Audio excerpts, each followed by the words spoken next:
40% sont âgés de moins de 15 ans. Donc là, c'est un documentaire sur la Cisjordanie. Une portion. s'est fait tuer le 17 novembre. Qu'Allah lui fasse miséricorde. À chaque fois que j'entends le mot armé, j'ai peur et je ressens un pincement au cœur. Alors je fuis le plus loin possible du camp. Mon frère est mort depuis une semaine et je n'ai dormi que 2 nuits. On passait nos journées ensemble, il me manque.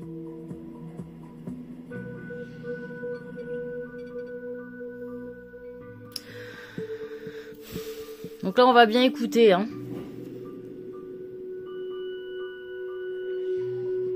Parce que c'est pas la Cisjordanie en entier, hein. Jénine, c'est. Donc c'est un petit département. Le drone israélien est incessant.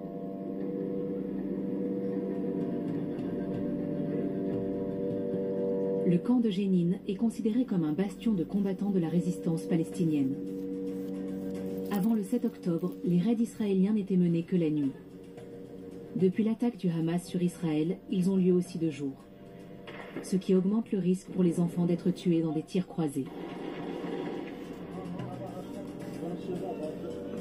Il y a 3 mois, Ammar, le frère de Ryan, aurait été, selon ses proches, abattu par un tireur d'élite israélien. L'armée israélienne ne s'exprime pas. Ryan était juste à côté de lui. Le frère de Ryan est considéré comme un martyr.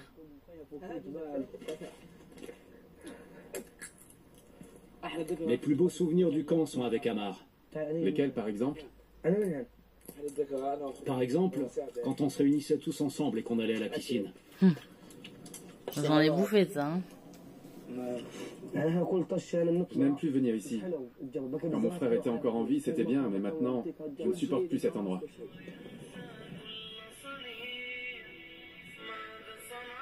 On suit le chemin des martyrs. On ne peut pas grandir, se marier ou construire une maison. On est tous destinés à être des combattants de la résistance. C'est ça notre voie. Chaque famille a son martyr. Y compris des enfants. La plupart des hommes jeunes nous ont quittés. Ceux qui restent sont ceux qui n'ont rien.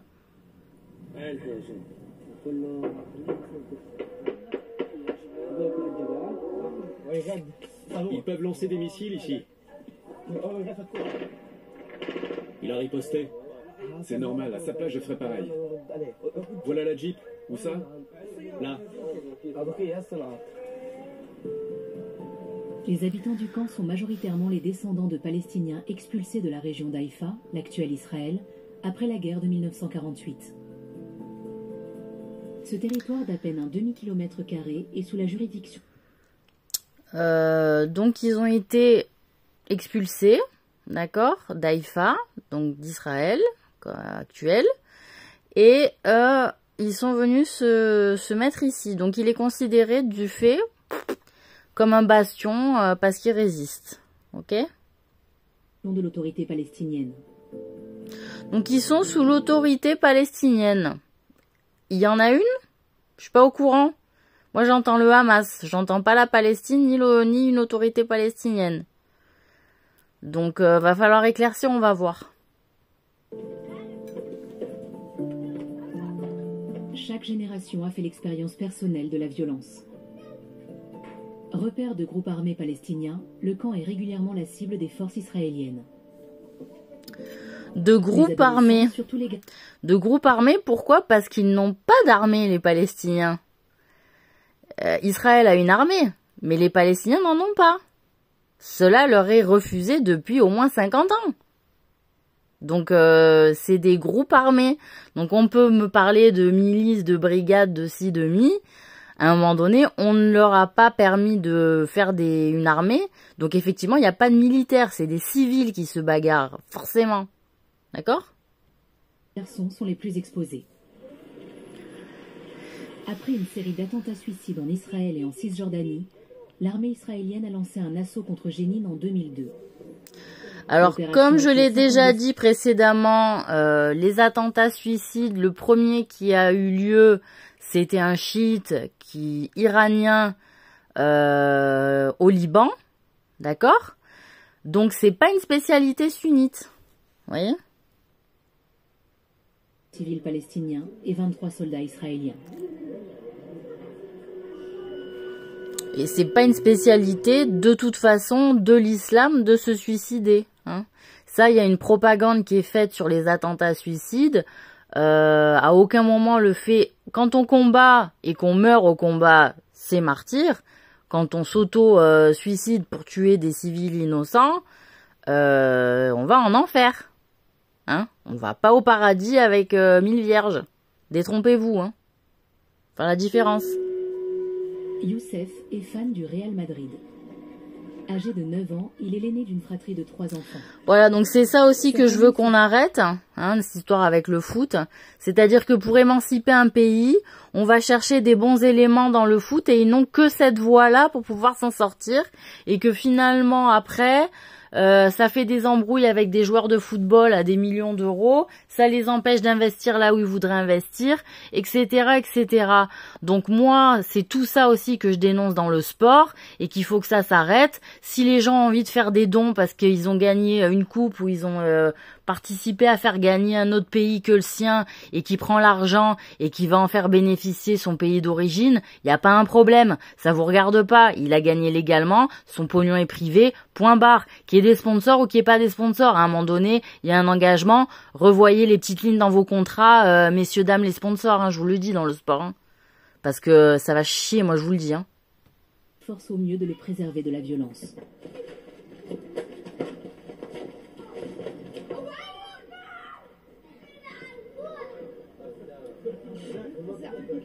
Youssef et son grand-père, âgé de 88 ans, Abou Mota Hassem, passent beaucoup de temps ensemble. C'est un bon garçon. Il faut qu'il se fixe des objectifs. Quand on reste comme ça avec les sages, avec des vrais sages, hein, on apprend à regarder comment ils regardent aussi quand on est enfant. C'est comme ça, c'est de cette manière-là aussi qu'on devient intelligent. C'est pas en apprenant des techniques, c'est en observant avec la vie avec les bonnes personnes. Hein. Certains sont doués à l'école. Il a des aptitudes, comme son père. C'est ce qu'il a de mieux à faire. Ceux qui ne vont pas à l'école ne réussiront jamais dans la vie. Youssef est scolarisé en CE2. Alors ceux qui ne vont jamais à l'école ne réussiront jamais dans la vie. C'est pas vrai, d'accord? Au regard de Dieu, c'est pas vrai. Mais effectivement, avoir des notions de base, comme la lecture, l'écriture, compter, c'est la base que demande Dieu pour tout enfant dans le monde entier. Voilà. Parce que c'est un droit et c'est une nécessité pour pouvoir se défendre, justement parce qu'il y a eu des abus de personnes qui n'ont pas rendu, qui n'ont pas respecté le fait que d'autres personnes ne savaient pas lire ou n'étaient pas allées à l'école et de fait ont abusé de leurs droits et ont fait signer des papiers qui sont des arnaques, des faux, qui ne seront jamais légitimés au regard de Dieu. Donc vous pouvez faire des donations de ce qui ne vous appartient pas, ça ne vous appartient pas, et ça vaudra pour la personne à qui vous avez volé le bien. Hein. Sachez-le. Sachez que les biens que vous avez volés, au regard de Dieu, ça vous fera pas une aumône, même si vous la donnez. Ça sera une aumône au nom de la personne à qui vous l'avez volé, dans l'injustice. Sachez-le, ça. À un moment donné, je sais pas ce que vous foutez à aller à l'église, quoi. Naturally, it was suspected, so the master of the house. Même si sa famille cherche à le protéger, il sait ce qui se passe à l'extérieur.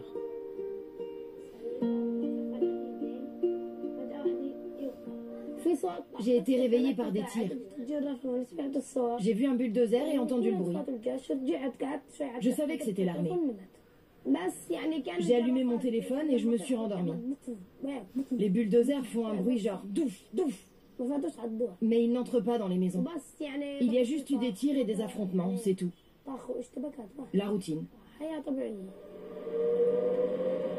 Donc là, écoutez bien, s'il vous plaît, le discours du chef donc de Jenin, avec lequel que je ne soutiens pas. Je ne soutiens pas ce discours parce qu'il alimente l'enfer sur terre, ce monsieur. Je l'annonce. Voilà, je l'annonce. Des sirènes avertissent la population à l'approche des forces de défense israéliennes. L'imam appelle à la résistance dans tout Jénine.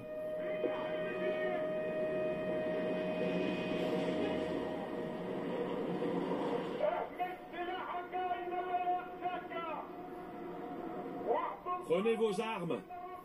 La nuit vous craint et la terre vous enlace.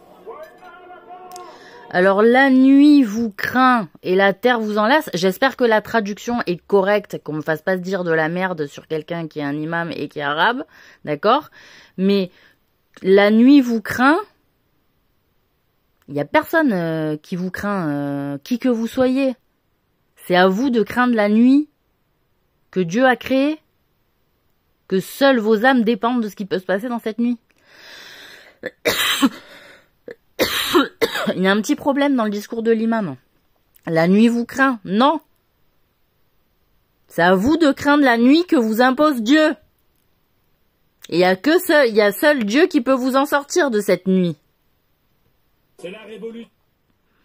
Ensuite, la terre vous enlace. Déjà, la terre, on la rend pas vivante, comme ça. Elle enlace personne. Hein? Donc là, pour moi, il y a un double discours un peu ésotérique qui joue au bienfaiteur invisible, limite associationniste. Parce que ça veut dire qu'on compte sur la terre. La terre vous enlace, ça veut dire la terre va vous donner de la force pour faire craindre la nuit. Donc là, pour moi, il y a un associationnisme. À laquelle ont appelé les brigades des martyrs d'Al-Aqsa. Voilà. Donc là, la révolution qu'ont appelé les brigades des martyrs d'Al-Aqsa. Donc c'est-à-dire pour venger les martyrs morts, on continue à faire la révolution. Donc ça veut dire que déjà, on crée des attentats suicides qui ne sont pas de l'ordre, qui sont mois pour mois du fait de groupes, donc c'est-à-dire qui peuvent être potentiellement sectaires, parce qu'on le sait en islam, il y a énormément de sectes, d'accord, qui se revendiquent d'Al-Aqsa, etc., en disant la mosquée Al-Aqsa a été attaquée alors qu'on faisait la prière, etc., et que donc on se réfugie dans ce village pour les venger. Alors, déjà, il faut généralement, à l'époque du prophète sallallahu alayhi wa sallam, on retrouvait les bons coupables. On tirait pas à l'aveuglette pour se venger, voyez. C'est-à-dire que le œil pour œil, dent pour dent, on a bien repéré qui était l'ennemi de qui faisait quoi, et que donc on se vengeait. D'accord ? Ensuite, autre chose qui me déplaît, et là où je suis moins encline à être compréhensive sur cette résistance-là, c'est que pour moi, il y a une prise d'otage du vrai peuple palestinien par des groupuscules sectaires qui allument la mèche, d'accord, de violence, ok, et qui entretiennent des faits de violence dans la région, entendez-moi bien, et qui entretiennent des faits de violence dans la région, ok, pour faire continuellement tuer le peuple palestinien. Ok? Au lieu de chercher à un moment donné une issue, on cherche à faire une révolution et à entretenir une révolution sans fin au travers d'un discours de martyrs, mais les histoires, ça se raconte comme on en a envie aussi de martyrs. Attention, donc là, écoutez bien, peuple arabe, je vous représente, je vous ai représenté, vous allez considérer que vous avez plus besoin de moi ou pas, c'est votre choix, mais là, je vous donne un grand conseil. Voilà. Et ensuite de ça, j'ai remarqué, et vous allez le voir, ça doit être suivi dans dans le documentaire qu'il y a plus de jeunes hommes qui sont tués que les filles et les femmes, ce qui est correct en islam. Mais enfin, on tue beaucoup de jeunes hommes et donc beaucoup de pères et de progéniture et de pouvoirs défensifs. D'accord? Donc est-ce que dans le jeu pseudo-politisé de ces groupes sectaires-là aussi, on joue un double jeu de défense alors qu'on est des bourreaux? Protégés, cachés, défendus par le peuple auquel on met à mal. Voyez? Donc ça, c'est sûr que moi, j'ai pas appris ça forcément en allant à l'école. Hein, j'avais déjà cette intelligence-là il y a très longtemps et l'école n'existait pas. Ça fait partie aussi de l'intelligence humaine qui est donnée par Dieu. Donc on m'explique pas qu'on va sauver seulement ces régions-là en faisant des petits groupes d'études ou en faisant accéder à l'école. C'est sûr que on a besoin de l'histoire pour comprendre les mécanismes historiques, parce que c'est la matière une des plus importantes quand elle n'est pas trichée, hein. Mais voilà, faut faire attention. Et les brigades de Jénine pour combattre cet ennemi perfide. Bienvenue dans l'enfer de Jénine. Voilà, pour combattre cet ennemi perfide. Ok, sauf que bon, on sait qu'il y a un jeu qui date depuis des siècles contre les femmes, les mères qui sont malades, hein, d'accord, et que de fait, ce ne sont pas vraiment. Alors, il y a certains hommes qui doivent se positionner les uns contre les autres. Je suis pas au courant de tout, d'accord. Mais du fait, il y avait quand même quelque chose de l'ordre mondial pour essayer de régler cette question de l'impact de ces sans-familles qui laissaient des dégueulasseries se faire un peu partout dans le monde. Et au travers notamment du jeu des femmes et des sorciers et des sorcières. Et quand il dit « Bienvenue dans l'enfer de Jénine »,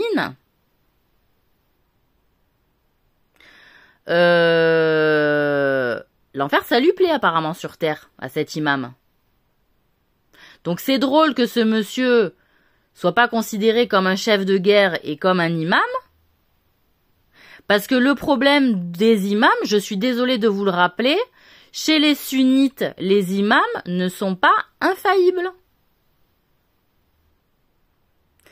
Ni les savants, dans leur savoir. Il y a seulement la parole des prophètes et messagers qui font loi. Voilà. Et les textes. Chez les sunnites. Par contre, chez les chiites, voilà, je vous regarde bien en face, chez les chiites, il y a un problème que les imams, ils sont considérés comme paroles faisant loi à partir du moment où ils sont imams pratiquement et savants. Ils ont un statut d'infaillibilité à cause qu'ils ont créé ce statut qu'ils ont sacralisé 4 imams. Quand ils se sont divisés et qu'ils ont créé le courant chiite. Donc en rendant sacré 4 imams, ils sont sortis de la voie en disant de la voie de base en disant que aucun n'est infaillible sauf le prophète sallallahu alayhi wa sallam. Même parfois le prophète a été ensorcelé lui-même. Donc ça veut dire qu'il n'était pas non plus infaillible. Il n'y a que Dieu qui est infaillible. Nous tous on est faillibles. Et quand on doit suivre des imams aveuglément, là, je vous conjure de faire demi-tour et de tourner le dos, vraiment, parce que ce n'est pas ce n'est pas délaisser votre devoir au regard d'aller au combat en tant que d'aller au combat pour défendre la justice de Dieu sur terre. Là, de fait, de ce que j'entends, il y a quelque chose qui est vicieux, qui est vicié dans le discours et qui est manipulé dans cette zone de Jénine, qui est encore un bastion seulement de population palestinienne, parce que les autres, c'est des Cisjordaniens. Ils ont été mis de la région d'Haïfa dans le département de Jénine, d'accord?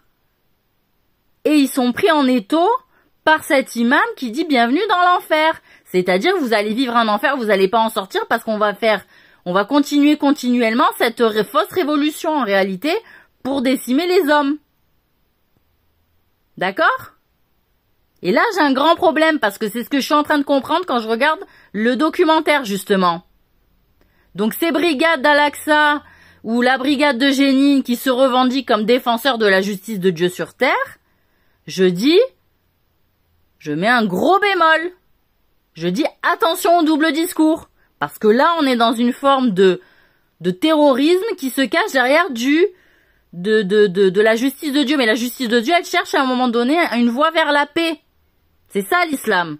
Et donc si on est continuellement pris en otage par des messages haineux, on n'est plus dans la justice de Dieu.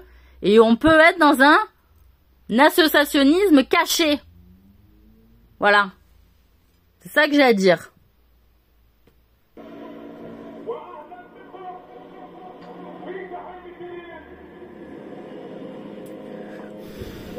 Suite à la guerre des 6 jours, en 1967, Jénine passe sous occupation israélienne. Depuis l'accord Oslo II signé en 1995, la ville de Jénine est sous contrôle palestinien. Voilà, donc on vient d'avoir deux informations contradictoires. La ville de Jénine vient de passer, on va la refaire, on vient de passer sous autorité israélienne, mais après l'accord d'Oslo de 95, donc la Norvège, mesdames, messieurs, ça passe en contrôle de l'institution palestinienne, c'est-à-dire on change juste le nom. Ok? On change juste le putain de nom. Merci les Norvégiens. Putain.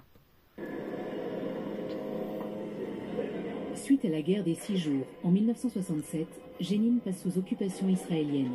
Donc sous occupation israélienne. Signé en 1995, la ville de Jénine est sous contrôle palestinien. Alors, pardon. On va se la refaire. Depuis l'accord Oslo II signé en 1995. L'accord Oslo II, donc il y avait un accord Oslo 1, on va regarder. L'accord Oslo 2 qui dit ça passe sous autorité palestinienne. Mais si Jénine était sous occupation israélienne, quelle était l'autorité palestinienne à cette époque-là?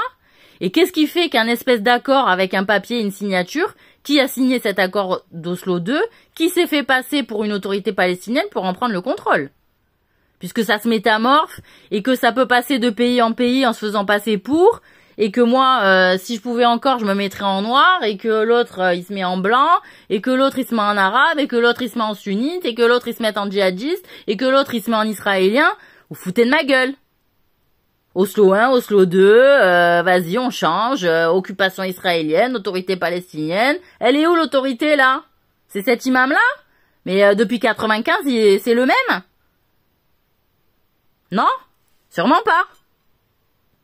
Il est sous contrôle palestinien. Mais tous les Palestiniens de Cisjordanie sont soumis à la loi martiale. Donc la loi martiale qui donne toute législation et tout droit à l'armée. Sachant que ça veut dire que l'état de droit est annihilé, que c'est le contrôle de l'armée qui prend le contrôle, je vais me répéter, tant pis. Mais que là, en l'état, les Palestiniens n'ont jamais eu d'armée, en fait, depuis le départ, ça fait 60 ans, ils n'ont pas d'armée, d'accord? Ils se battent avec rien du tout, c'est des civils qui se battent, quand ils arrivent un peu à acheter des armes à droite à gauche, ok? Et que l'armée qui vient attaquer, de fait, c'est les Israéliens. Puisqu'ils sont sous occupation israélienne et qu'après on dit sous autorité palestinienne, mais je peux dire les Israéliens, voilà, on fait l'autorité palestinienne, il n'y a pas un souci, vous êtes un peuple palestinien, mais c'est des Israéliens qui gèrent, ok? Et au-delà de ça, on peut carrément utiliser des gens qui viennent d'ailleurs, hein, qui combattent aussi peut-être le sunnite. Pourquoi pas? Peut-être qu'il y a des sectes chiites qui en ont marre du sunnisme. Et d'être peut-être montré du doigt par certains autres groupes sectaires sunnites, qu'est-ce que vous voulez que je vous dise, qui font qu'à un moment donné aussi, ils peuvent utiliser, hein, parce qu'en passant d'un accord Oslo 2, qu'est-ce qui peut se passer? On prend des chars, on prend des moyens d'armée, mais on met pas des gens palestiniens au pouvoir, et on prend en otage le pays en faisant le boulot à la place des Israéliens, mais on n'est pas palestiniens. Donc c'est des gens qui viennent peut-être d'ailleurs, qui sont ni israéliens ni palestiniens, qui sont au pouvoir et à qui Israël a laissé de quoi faire du gardiennage dans le département de Jenin, par exemple, vous voyez, et à qui on a donné des moyens de tirer, voilà, pour entretenir le scénario, vous voyez. Ah ben parce que c'est du grand cinéma, hein. Dès que les forces armées israéliennes se retirent du camp, les habitants évaluent l'étendue des dégâts et recherchent les morts et les blessés. Voilà, parce que bon, en attendant, ils vivent quand même dans un truc où ils peuvent pas évoluer tranquillement, ils peuvent pas se marier, ils peuvent pas ci, ils peuvent pas là,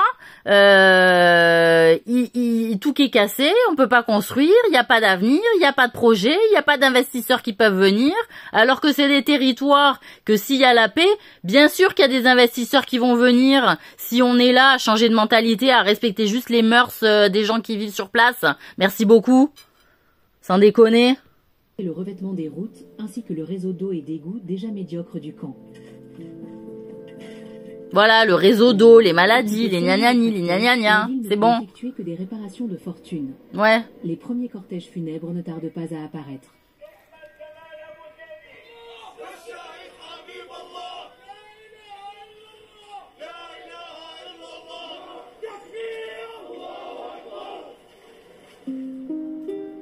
Voilà, donc il montre qu'il y a des vrais morts aussi, hein.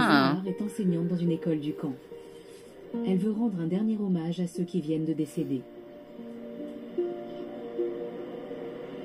Elle a suivi une formation en psychologie et depuis des années aide les enfants et les adolescents du camp.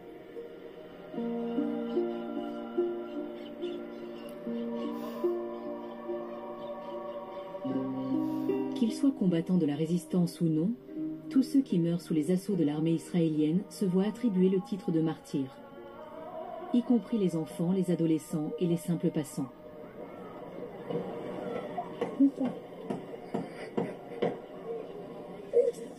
Viens me parler. Pourquoi tu pleures? C'est son frère, le martyr. C'est ton frère? Tu viens ici tous les jours? Oui, c'est la tombe de Naban. Oui, Saïd. Oh, il est là, le petit chéri. Qu'Allah leur fasse miséricorde. Je sais pas, j'ai du mal à interpréter quel type de femme c'est, si elles font partie d'un réseau justement pour... Saïd et son petit-fils. Il est mort pendant le bombardement? Je sais pas. Il y a tellement de femmes qui se font passer pour et qui sont pas, j'ai du mal. On dirait un peu qu'il y a de la comédie de la part de la mémé, donc c'est pas forcément bon signe, mais enfin bon. Voilà. Bah qu'est-ce que vous voulez que je vous dise? Ça réseaute les gosses, hein, pendant que les grands ils peuvent pas surveiller. Hein. Ils sont tués. Vous êtes une parente? Son petit-fils est mon neveu. Naban lui a demandé de l'accompagner. Il y avait des drones, mais il a... Regardez un peu ce cinéma avec les mains là, vous voyez. Moi j'aime pas. Hein. Le drone les a bombardés. 3 jours plus tard, Naban décédait à son tour. Je la trouve pas sincère. Voilà, vous voulez mon avis. Naban et Saïd sont enterrés dans ce cimetière. Et l'autre, avec l'écharpe, je sais pas si c'est pas une blanche qui se fait passer pour une arabe, effectivement. Je suis pas très folichonne. Et l'autre, on dirait aussi un peu du cinéma, vous voyez. Bon, enfin bref. Tu veux que ta mère vienne te voir ici et se recueille sur ta tombe? Regarde cette grand-mère qui pleure son petit-fils. Tu veux infliger la même chose à ta mère? Ouais, il aime pas. Vous voulez faire quoi quand vous serez grand? Il aime pas parce qu'ils savent qu'il y a du mytho. Et qu'on veut les faire parler sur un truc qui a du mytho parce que il y a tout un réseau de nanas qui sont en train d'expliquer aux gens qu'il y a la guerre et que donc il faut que ça s'arrête alors que c'est une grande comédie pour ma gueule. Et toi? Résistant. Résistant? Et toi?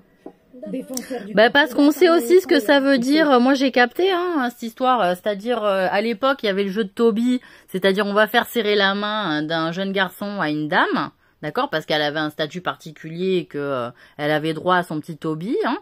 Et que donc il y a aussi ces femmes-là. Moi, sincèrement, putain, je saurais même plus comment m'y prendre avec les gosses. Il y a aussi ce signe-là, c'est-à-dire on pose la main sur l'épaule, c'est-à-dire tu peux peut-être faire un truc pour moi. Voilà, il y a un peu, j'ai l'impression, une petite pression comme ça qui s'est développée. Au lieu d'être dans un truc serein avec les adultes, On a l'impression que les gosses, ils sont complètement annihilés, qu'ils ont plus du tout confiance avec les adultes, quelle que soit la race, quoi. Je sais pas, c'est grave, hein. C'est vraiment grave, hein. Parce que moi, à un moment donné, quand ça va, quand tu sais que y a peut-être un peu tout qui est orchestré et que donc la femme, elle veut te faire dire ouais, mais ton frère gna gna gna et ton frère si. Bon, vous voyez, ils ont pas l'air de vouloir trop suivre et ils ont l'impression que c'est un peu leur bourreau, cette femme-là, vous voyez, leur tronche là. Ils la laissent parler, pisser dans le vent parce qu'ils savent qu'elle est. On deviendra des martyrs. Vous voulez finir ici? Vous imaginez vos mères venir vous voir ici? Voilà, toujours la mère, le discours donc de Claudine, effectivement, il faut faire passer la mère en premier, c'est celle qui s'occupe du mieux de l'enfant, la femme, etc. Sauf que moi je défends l'idée inverse, c'est que il a été quand même prouvé que les pères ont plus aidé leurs enfants que ce que les mères ont aidé leurs enfants, puisqu'elles sont devenues des vrais bourreaux pour leurs gosses, quoi. Et qu'elles combattent contre leurs gosses, quoi. Je veux dire, elles sont tarées. Excusez-moi, hein, vous êtes tarées. Hein. Pour beaucoup. Peut-être pas toutes, mais vous êtes nombreuses. De toute façon, il ne restera plus personne. Ah ben ça, c'est sûr qu'en faisant accoucher les femmes, hein, en se spécialisant dans l'accouchement et en mettant toujours en péril la vie de la mère qui est en train d'accoucher, ben oui. Qu'est-ce que vous voulez que je vous dise ? Elles ont pris du péché. Sincèrement, le hadith du prophète, sallallahu alayhi wa sallam, qui allait faire un tour en enfer et qui a dit il va y avoir beaucoup de femmes. Moi, avant que je connaisse l'histoire, j'étais là, j'ai dit vous inquiétez pas, les hommes, ils les ont rattrapés. Putain, non, vous les avez pas rattrapés. Rassurez-vous, il va y avoir beaucoup de femmes, c'est vrai. Je sais pas quoi dire, je confirme. Il va y avoir beaucoup de femmes en enfer, les filles, tant pis. La vie n'a plus rien d'agréable. Pourquoi? Tout est devenu frustrant. Même à la maison? Le camp n'est plus vivable. L'armée n'arrête pas d'y entrer et de tout saccager. Voilà, sans raison, sans raison. On m'a dit que tu étais bonne élève. Tu ne vas plus à l'école? Si, je continue d'y aller, mais on ne peut pas travailler. Pourquoi? À cause des raids presque quotidiens de l'armée. Prions pour tous les martyrs. Donc ça se voit aussi que, à mon avis, c'est une journaleuse qui se fait passer pour une pseudo-psychologue diplômée. Et en fait, elle cherche des infos. Et en fait, peut-être elle fait du repérage aussi pour certaines commandes. Qui sait?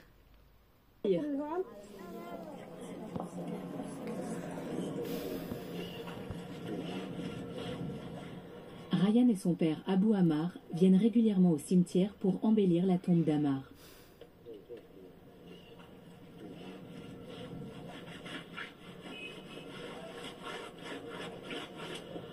Abou Ammar travaillait comme déménageur. Aujourd'hui, il est au chômage. C'est pas une vie de vivre ici. Il y a des attaques quasiment chaque jour. Ça me déprime. Bon.